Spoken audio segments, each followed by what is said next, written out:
Advanced courses తో పాటు first year నుండే campus recruitment training leading companies లో 13,000 plus placements with 13.5 lakhs highest package. నచ్చిన వాడిని చేసుకుంటానంటే అడ్డు చెప్పలేదు.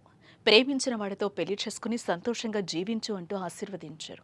కడుపులో బిడ్డ పడిందని చెప్తే ఎంతో సంతోషపడ్డారు. తండ్రికి దూరమైన ఆ బిడ్డకు అమ్మ, అమ్మమ్మ, అక్క, బావ ఎన్నో జాగ్రత్తలు చెప్పారు. 2-3 రోజుల్లో పుట్టబోయే బిడ్డ కోసం ఎంతో ఆశగా చూస్తున్నారు. కానీ వారొకటి తలిచే విధి మరొకటి తలిచింది. కట్టుకున్న వాడి చేతిలో ప్రసవానికి ముందు దారుణ హత్యకు గురైంది. అనూష హత్య, ఆమె కడుపులో ఆడబిడ్డ మరణాన్ని ఆ కుటుంబం జీర్ణించుకోలేకపోతోంది. ఆమె జ్ఞాపకాలను నెమరు వేసుకుంటూ నిద్రాహారాలు మాని బాధపడుతున్నారు.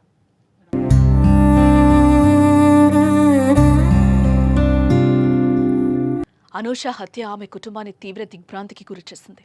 అనూష హత్య విషయంలో అదే ఇంట్లో ఆమె అమ్మమ్మ కన్నీరు మున్నీరవుతోంది. తెల్లారితే చేతిలో పుట్టిన బిడ్డ ఉండేదని, కానీ దుర్మార్గంగా చంపేశాడంటూ ఆవేదన వ్యక్తం చేస్తోంది.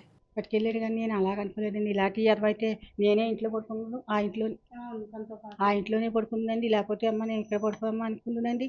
అలాంటి ఎదవ ఆ ప్రేమ ఉన్నాడని అనుకోలేదండి. తెల్లారితే నా చేతిలోకి 9-10 అయ్యేటప్పుడు నాకు మనవరాలు నాకు వచ్చినండి. ఇట్లా ప్రేమ పేరుతో దగ్గరకు చేరిన జ్ఞానేశ్వర్ను అనూషను పిచ్చిగా నమ్మడమే ఆమె ప్రాణం తీసిందని ఆమె అక్క, బావ వాపోతున్నారు. పెళ్లైన ఏడాది తర్వాత అతడి అసలు స్వరూపం తమకు తెలిసొచ్చినా అనూష మాత్రం అర్థం చేసుకోలేకపోయిందని చెప్తున్నారు. ఏడాదిన్నరలో అనూష బంగారం, దాచుకున్న డబ్బులతో పాటు లోన్లు తీసుకున్నాడని తెలిపారు. పెళ్ళైన ఒక 6 నెలలు తర్వాత ఎప్పుడో మొదలుపెట్టాడు. క్యాన్సర్ ఉంది, నా లైఫ్ నాతో ఉంటే నీకు లైఫ్ ఉండదు, నీ లైఫ్ నువ్వు చూసుకో, నీకు అమౌంట్ ఎంతో కొంత కొంచెం చూస్తాను, నాతో ఉంటే నాకు మ్యారేజ్ ఒకవేళ పిల్లలు కూడా పుట్టడం కష్టం అంటున్నారు, ఈ లైఫ్ నువ్వు చూసుకో, నాకు హెల్త్ ఇష్యూ అది ఇది అని చెప్పేసి చెప్పడం మొదలెట్టాడు. కానీ తినేమందంటే ఏదైనా పర్వాలేదు, నీకు హెల్త్ బాగోపోయినా ఇంకేదైనా నేను చూసుకుంటాను, నీతో నేను ఉంటాను. ఏం క్యాన్సర్ వచ్చింది ఇంత మంచి వ్యక్తికి? లుకోమియా క్యాన్సర్ అని చెప్పాడండి. లుకోమియా అంటే అది చిన్నపిల్లలకు వస్తుంది కానీ పెద్దవాళ్ళకి రాదమ్మా. ఎందుకో నాకు తేడాగా అనిపిస్తుంది.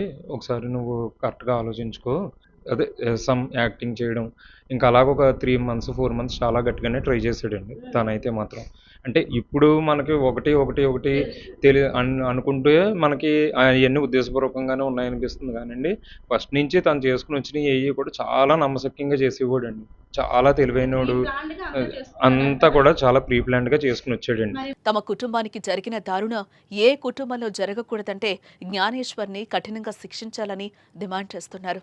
ఫాస్ట్ ట్రాక్ కోర్టులో వెంటనే శిక్షను అమలు చేయాలని కోరుతున్నారు. రాజకీయ ప్రలోభాలకు లొంగి కేసును నీరుగార్చకుండా తమకు న్యాయం చేయాలని ప్రభుత్వాన్ని, పోలీస్ శాఖను వేడుకుంటున్నారు. నన్నైతే పిచ్చిగా నమ్మించి మోసం చేసాడండి. చాలా పిచ్చిగా నమ్మించి మోసం చేశాడు.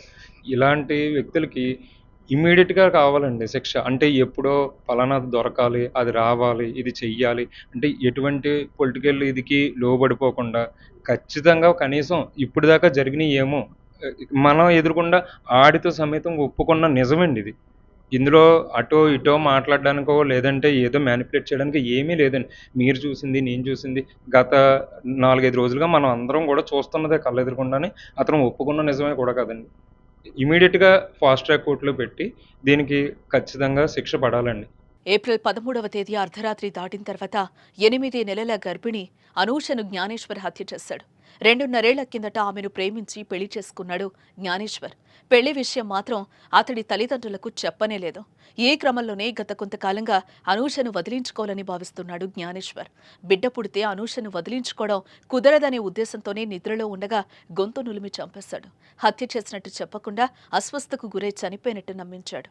కానీ పోలీసుల విచారణలో నేరాన్ని అంగీకరించడంతో పోలీసులు అరెస్టు చేసి రిమాండ్కు తరలించారు. మరి అనూష కుటుంబ సభ్యుల డిమాండ్ మేరకు జ్ఞానేశ్వర్కు త్వరగా శిక్షను ఖరారు చేస్తారో లేదో చూడాలి.